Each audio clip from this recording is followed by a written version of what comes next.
Dodo cake naman tayo for today's video. Mga mi, tara na G!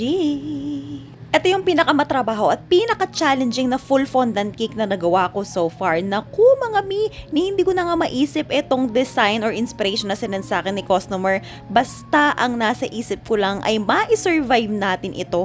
Apakahirap nito mga mi para sa akin. Bale, ang request nga ni customer sa atin nung una ay soft icing lang. Pero dahil medyo complicated ang design ni customer, may pabundok-bundok pa. Sinabi ko mas maa-achieve siya sa full fondant. Ayan, lalong-lalo na mabigat yung pinakabundok na part natin sa taas. Ano kayang design nito? Amazing! At ayan na nga, kung makikita ninyo, nag-aayos na tayo ng fondant natin pambalot. Yung sa pinakataas natin, ginawa natin pambakat yung cake board na same size ng cake natin. Mas madali kasi yun para sa akin kesa sa yung binabaliktad yung cake dahil napakabigat niya para sa akin, may hindi tayo strong person. Ang color ng pinaka-base cake natin is royal blue. Paano natin na-achieve sa fondant yan? Pinaghalo lang yan na Peotraco na color blue and then Chef Master na violet. Ayan, damihan nyo lang para maging dark siya ng ganyan. Tapos kung nakita ninyo, nilagyan ko ng Tylose powder yung ating fondant para marolyo natin and mailagay natin and mabalot natin sa cake. Paneling method tayo kasi hindi tayo marunong sa clove. Although, hindi pa rin talaga natin gamat yung pagbabalot ng fondant sa kahit anong method pa yan. Pero syempre mga mi, hindi tayo matututo kung hindi natin susubukan. Kaya itong cake na to, kahit na super complicated siya, hindi ko to masyadong minahalan dahil first time natin. Sinigurado lang natin na mababayaran tayo ng enough para dun sa effort natin. At syempre, para doon sa pinaka-nagastos natin sa mga ingredients. Amazing! At ito na nga, ilalagay na natin yung mga bundok. Kung nakikita ninyo yung mga bento cake natin sa may bandang likuran, ayan, pa-dome yan. Nabalutan na natin ng chocolate yan. Feeling ko nga parang mas maganda yata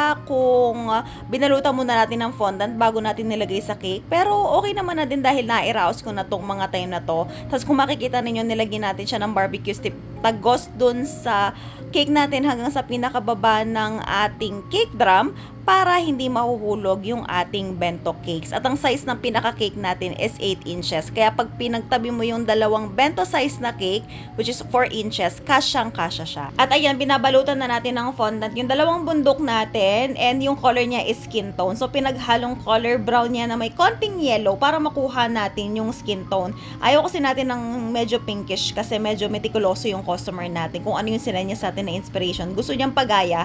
Although, sinabi ko nga, diba, first time natin to, nagset pa rin tayo ng expectation kay customer na hindi natin siya magagaya as is dahil nga first time natin.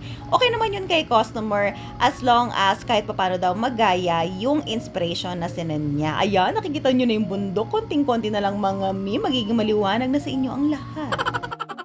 Siyempre, ayaw naman natin ng hubot-hubad, diba? Dapat merong konting balot at meron lang konting nakalitaw. Ayan, so color white lang na fondant yan na binalot natin. Tapos gumamit tayo ng ating precision knife na mermaid design, bungga. Ayan, pang shape dyan. Tapos for the hila-hila tayo, for the putol, depende na rin sa kung paano natin siya gustong ihulma. Ayan, basta ganyan yung inspiration ni customer, merong konting nakalitaw. Alam nyo na yan. Tapos ayan, nilalagay na natin yung design ng pinakadamit nung bundok natin at yung lettering natin ay icing na lang din dahil hindi na siya kasya dito. Anyway, yun lang din naman yung request ni customer and nung mga time na to is hindi tayo talaga ganun pa kagaling mag-lettering. Actually, hanggang ngayon di pa tayo ganun kagaling. Pero ayan, carry bells na rin naman yan kay customer dahil pinakita natin ng ilang beses yung mga picture. Naku, napakameticulosa nga ng customer natin.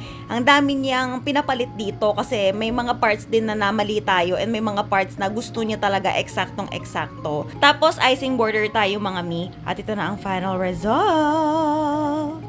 Wala tayong wow for today's video mga mi dahil hindi pa tayo tapos dyan. Naku, pakita ko sa inyo kung ano-ano ang mga pinalitan dito sa cake na ito. First attempt, ayan, sabi ni customer dapat X and then S, hindi XX. Hindi ko alam sa kung galing tong XX na to. At dapat daw merong mole daw sa ibabaw ng boobs. O diba, hindi ko alam na kailangan pala yun, wala kasi yun sa inspo. Tapos dapat yung SS daw, dapat color bright red. Alam nyo, yung panic ko dito talaga bunggahan na. Pero syempre dapat ayusin pa rin natin ang ating pagkakamali. Syempre dahil ayun nga meticuloso si customer, sabi ko pwedeng sendan niya ako ng mas maliwanag na instruction, like tuldukan niya yung picture na sinend ko sa kanya para alam ko kung saan ko ilalagay yung mole. Pero instead na gawin niya yun, ang ginawa niya, nag-send siya ng selfie niya kasama ng boobs niya.